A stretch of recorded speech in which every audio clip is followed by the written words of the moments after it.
5ই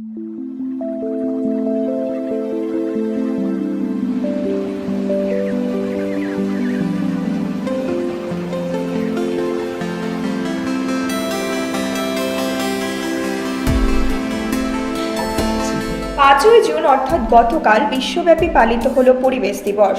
তীব্র দাবদাহে টিকে থাকা দায় মানুষের পাশাপাশি জীবজন্তুদেরও, অবলাদের বরং একটু বেশি। পরিষ্কার জলের অভাবে কষ্টে ভুগছে তারাও।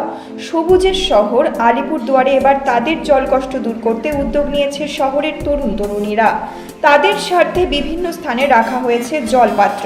টোটোতে করে ঘুরে ঘুরে কংক্রিটের তৈরি ছোট ছোট জলপাত্র সারা শহর জুড়ে জলে ভরে রাখছেন তারা। সহযোগী হিসেবে রয়েছে আলিপুরদুয়ার নেচার ক্লাব। দেখুন, মেন ব্যাপারটা হচ্ছে আমাদের দুটো উদ্দেশ্য আছে।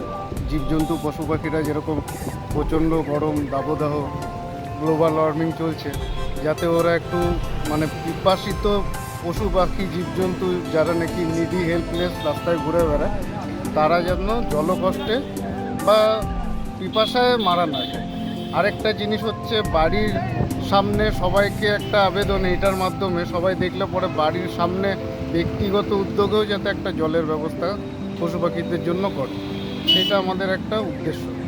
আমরা এরকম জলের জায়গা দেওয়ার চেষ্টা করছি আলিপুরদুয়ার নেচার ক্লাবের মাধ্যমে। দেখুন, বিশ্ব উষ্ণায়ন দিন দিন বেড়েই যাচ্ছে। তা আমরা সোশ্যাল মিডিয়ার মাধ্যমে দেখে থাকি যে গরমের জন্য পশু পাখি সব মারা যাচ্ছে বা পিপাসিত পশু পাখি অনেক কষ্ট পাচ্ছে। তার জন্য আমরা চিন্তা ভাবনা করলাম যে আমাদের শহরেও যাতে বিগত বছরগুলির তুলনায় ইদানিং অনেক গরম বেড়ে গেছে, তো আমাদের শহরেও যেন এরকম ক্রুয়েলটি যাতে দেখতে না পাই। এই যে জলের অভাবে জীবজন্তু মারা যাচ্ছে, এটা এক ধরনের আমরা